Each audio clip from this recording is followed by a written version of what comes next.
If I'm running through your program now on page 5, so I'm going line by line, starting with high plank, alternating left to right, really easy. So this is a good close chain sequence to get the shoulders warm, get everything through the trunk also happening. So I'm going to try and get my back flat like a table so I don't have my butt too high in the air, and I equally don't have my butt just hanging lower than my shoulders. So everything should be flat, and then I'm simply going to go onto the one side, reach, and we can turn the feet like so. Should feel your inner thigh and lower thigh light up, and then I'm going to switch, go through to the other side.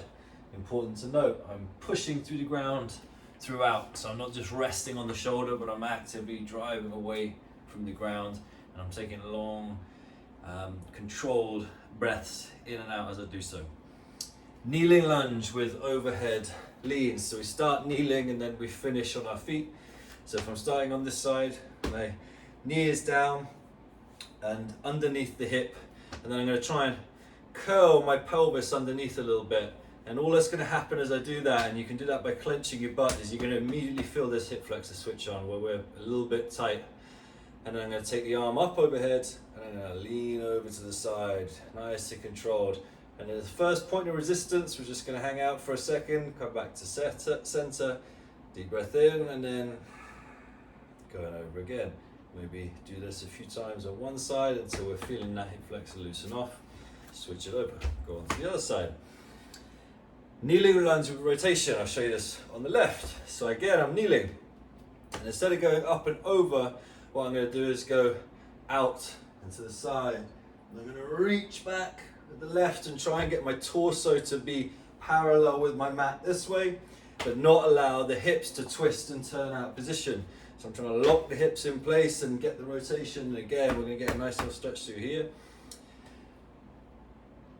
Glute bridge. So making my way onto my back, feet are flat. I want to be able to get the weight through my heels with this movement and get my glutes, my butt to switch on a little more. So I'm going to be here, driving up, and I want to feel glutes doing the work. So what I don't want to feel is I'm pushing up and through and my lower back is getting this pinching where I'm going into extension, and I don't need to. So don't overcook your glute bridges and end up getting issues with the lower back. Elevated upright pigeon. So I'm back in my plank position. I'm going to bring my knee up, and if I can, I want to get my shin parallel or roughly parallel with the mat. Again, everyone is going to be a little different in terms of their anatomy and their ability to get into these positions. If you're really struggling, you can wedge something under your hip, like a cushion or a blanket or a block if you have. And then again, I can just hang out here and try and then lengthen through my spine, through the roof, the crown of my head, and just get a little bit of opening in the outer hip and also in this hip flexor again, and that psoas, which we're a little bit tight and restricted in. So a couple of seconds and then switch, bring the other leg forward, get a good grounding, sit up nice and tall, deep breath in. Just get these hips to loosen off a little more each time. So now, best stretch in the world. It's quite literally called this.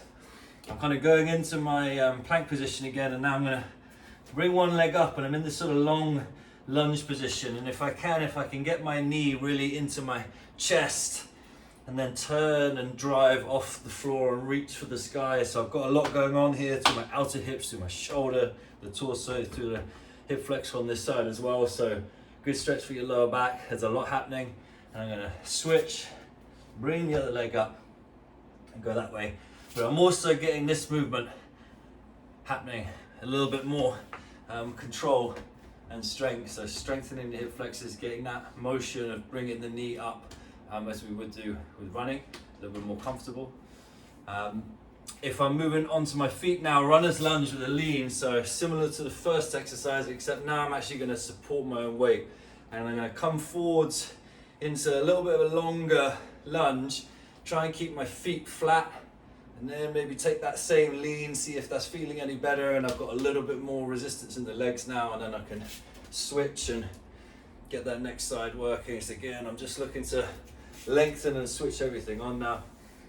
And then forward lunge with rotation, similarly to the second exercise, except now again, knee is off the ground and I'm supporting my weight, so I get a little bit more activation and a bit more fire through the hips with control through the torso. Get a little bit of range of motion there too.